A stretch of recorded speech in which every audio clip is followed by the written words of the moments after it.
श्री शिवाय नमस्तुभ्यम।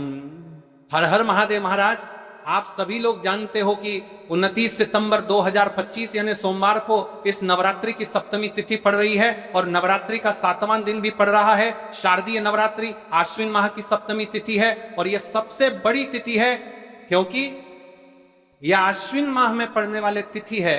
इस तिथि का सबसे बड़ा और विशेष महत्व होता है और इस दिन माता रानी का 7वां दिन भी है। माता रानी हमारे बीच में है। महाराज, इस दिन मात्र 108 चावल के दाने और 3 तुलसी पत्ती वाला उपाय, नवरात्रि के 7वां दिन सोमवार इस उपाय को अवश्य करना चाहिए।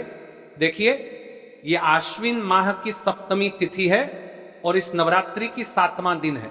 आप सभी को पता है यह साल में केवल एक बार ही आती है। इस दिन केवल यदि इस एकमात्र उपाय को कर लेते हैं तो महाराज, जो भी हमारे जीवन में जो समस्या चल रही है, धन संपदा में कमी, कार्य में वृद्धि ना होना, घर में दुख कष्ट, सारी समस्या समाप्त होती है क्योंकि यह उपाय एकमात्र आश्विन मास की सप्तमी तिथि और विशेषकर नवरात्रि में किया जाता है। पूरा साल निकल गया हो, आपने इस उपाय को आज तक किया ही ना हो, पूरा साल निकल गया हो, तो महाराज विशेषकर मेरी माता बहन, नवरात्रि के 7वां दिन आश्विन माह की सप्तमी तिथि यानी सोमवार के दिन उपाय को अवश्य कर ले। देखिए, आप सभी जानते हैं कि मां दुर्गा का यदि कोई प्रिय उपाय है तो वह 108 चावल के दाने 3 तुलसी पत्ते वाला उपाय है और विशेष सोमवार। और आप सभी को पता है कि सोमवार का यदि कोई सा सबसे बड़ा उपाय है तो वह केवल मात्र 108 चावल के दाने और 3 तुलसी पत्ती वाला उपाय है। आने के दिन सबसे बड़ा दिन किस समय करना है, यह बात हम आगे करेंगे। तो देखिए, ये 29 सितंबर सोमवार आश्विन माह की सप्तमी तिथि और नवरात्रि का समय आपको इस उपाय को करना है। मेरी कई सारी माताएं बहनें नवरात्रि में व्रत रखती है और पूजा पाठ करती हैं।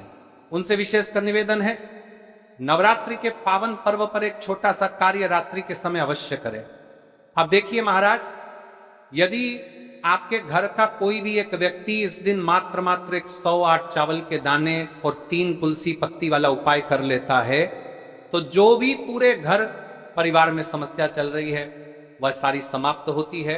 भक्तों, शिव महापुराण की कथा में बताया गया है कि आश्विन की सप्तमी तिथि का सबसे बड़ा विशेष महत्व होता है क्योंकि मां दुर्गा हमारे बीच में होती हैं।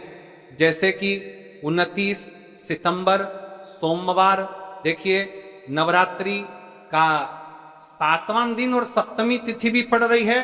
यदि हम आश्विन माह में छोटे से छोटा दिन कोई सा भी उपाय करते हैं तो उसका फल तो हमें अवश्य ही मिलता है, लेकिन यदि सप्तमी तिथि पर करें तो उसका फल 100 गुना बढ़ जाता है। और मां दुर्गा विशेष नवरात्रि का 7वां दिन मात्र 108 चावल के दाने और 3 तुलसी पत्ती वाला उपाय 29 सितंबर सोमवार इस उपाय को अवश्य करें।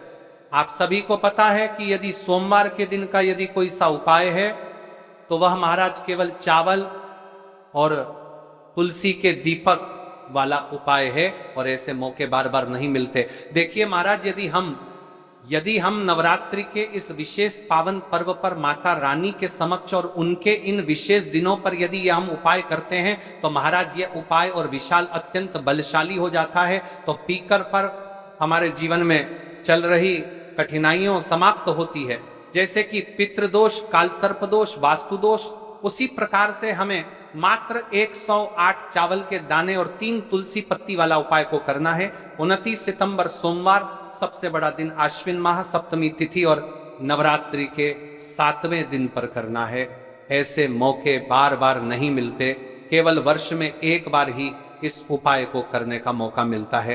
देखिए, मेरी कई सारी अन्य माताएं बहनें हैं जिन्होंने इस उपाय को आज तक किया ही ना हो और उन्हें इस उपाय के बारे में पता नहीं पड़े कर उन्होंने अन्य माताएं, लेकिन आपको कार्य में पता नहीं पड़े में न मंदर ही ना हो।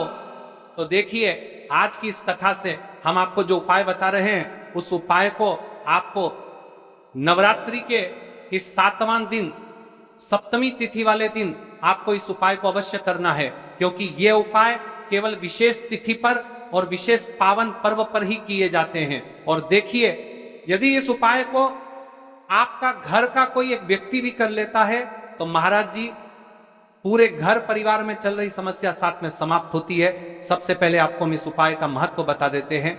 चावल के दाने घर में माता लक्ष्मी का स्थायी वास करती है, क्योंकि यह स्वर्ण समर्पण वाला उपाय है।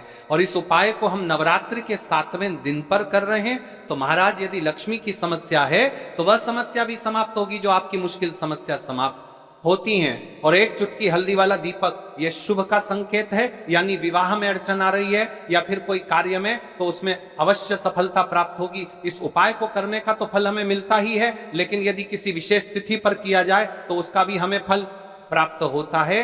आश्विन माह, ये महीना मां दुर्गा को समर्पित है।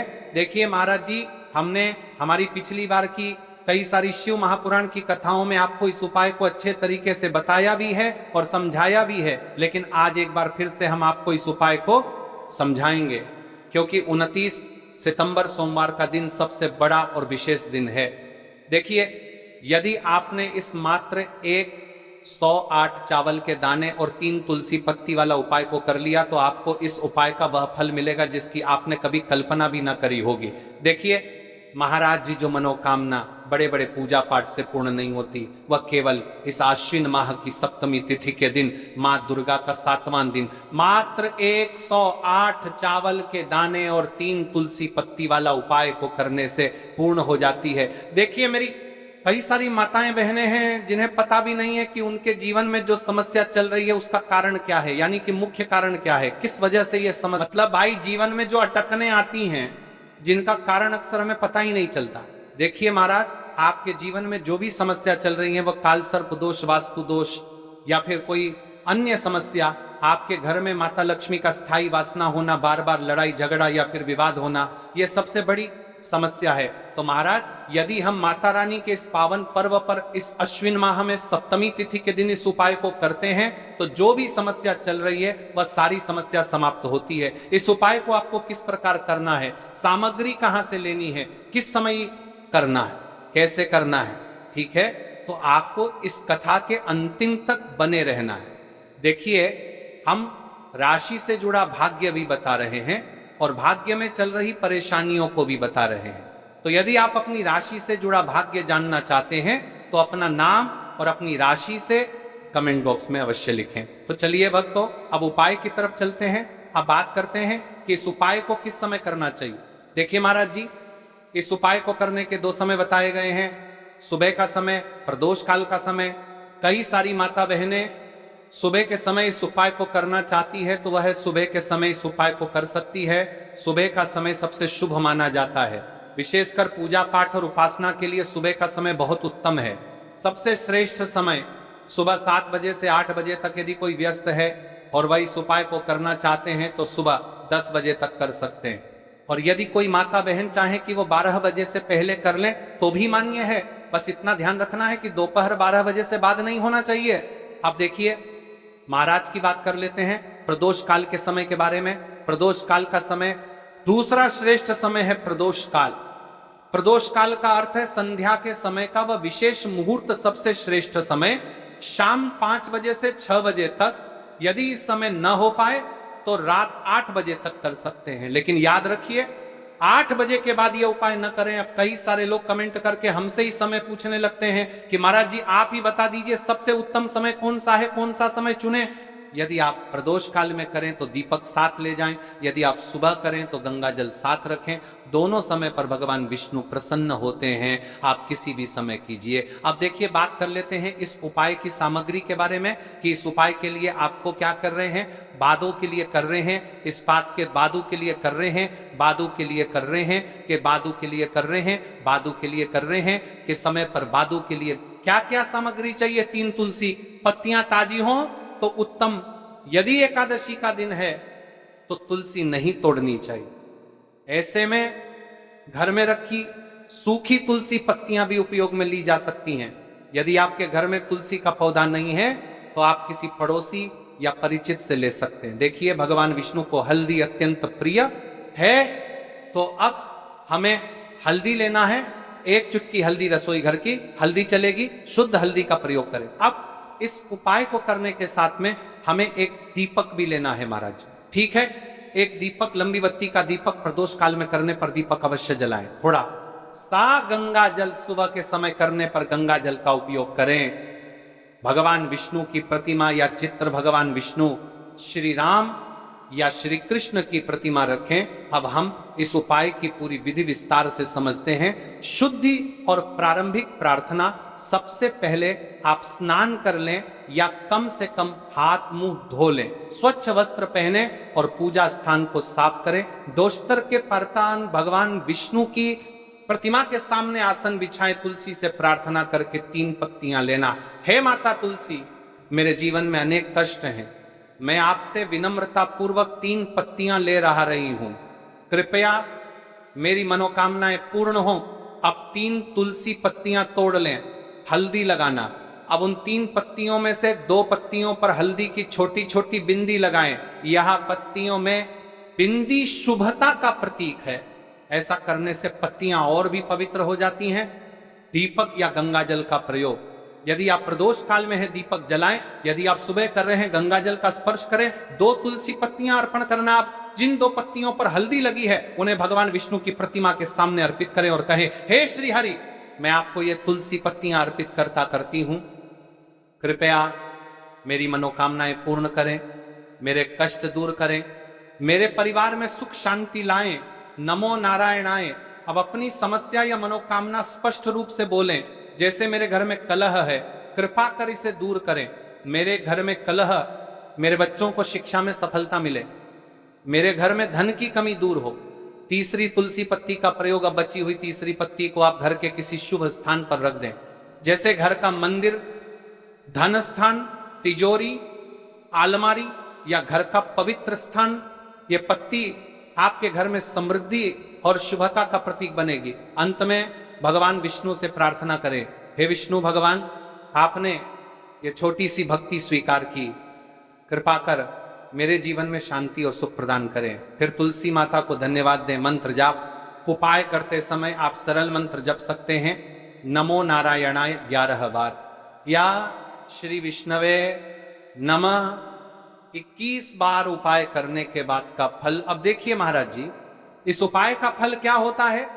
घर में शांति बनी रहती है, धन की वृद्धि और आर्थिक स्थिरता आती है, मनोकामनाएं धीरे धीरे पूर्ण होती हैं, परिवार में प्रेम और सौहार्द बढ़ता है, रोग और बाधाएं दूर होती हैं। तो भाइयों और माताओं, यह था 3 तुलसी पत्तियों और हल्दी का उपाय। यह उपाय छोटा है, सरल है, लेकिन इसमें अपार शक्ति छुपी हुई है। श्रद्धा और विश्वास से इसे करें, भगवान विष्णु और तुलसी माता अवश्य प्रसन्न होंगे। अब चावल के दाने वाला उपाय सुन लो।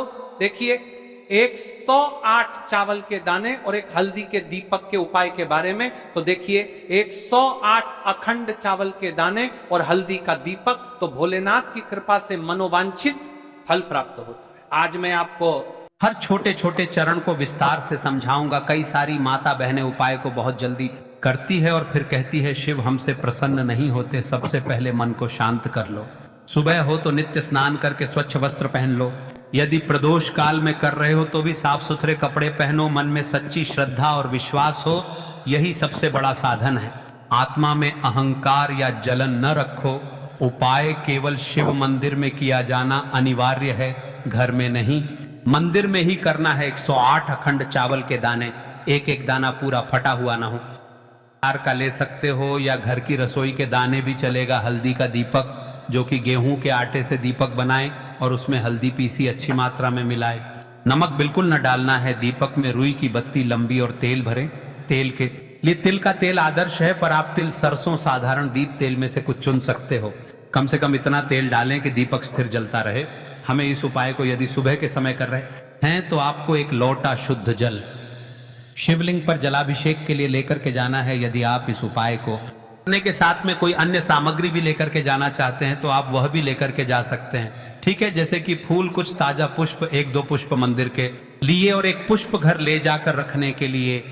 यदि आप इस उपाय को करने के पश्चात शिव जी की शिवलिंग पर पुष्प समर्पित करना चाहते हैं अष्टगंध समर्पित करना चाहते हैं बेलपत्र, तो आप यह अन्य सामग्री भी समर्पित कर सकते हैं, लेकिन हमें सबसे पहले उपाय करना है। उसके पश्चात अब देखिए महाराज जी, आपको एकदम शुद्ध अच्छे से अखंड एक छोटी सी पोटरी कागज टाटा पुड़िया जिनमें 108 चावल के दाने बांधकर रख लीजिए।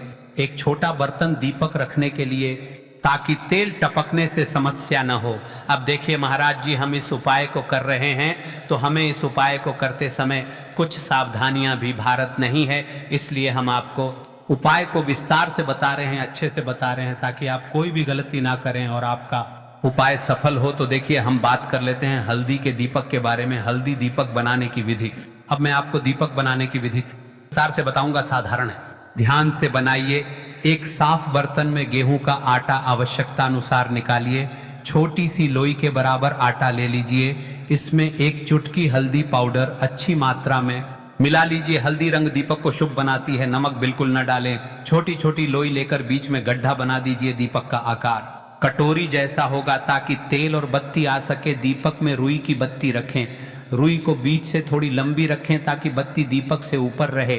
अंत में दीपक में तेल भरें, ध्यान रहे कि तेल बत्ती के आसपास पर्याप्त रहे। अब दीपक प्रज्वलित करने के लिए तैयार है। दीपक पूरी तरह सूखा न हो, नर्म आटा आवश्यक। दीपक को जलाकर परीक्षण कर लें ताकि मंदिर में जलाते वक्त समस्या न हो। अब हमारा दीपक बंद करके तैयार हो गया है।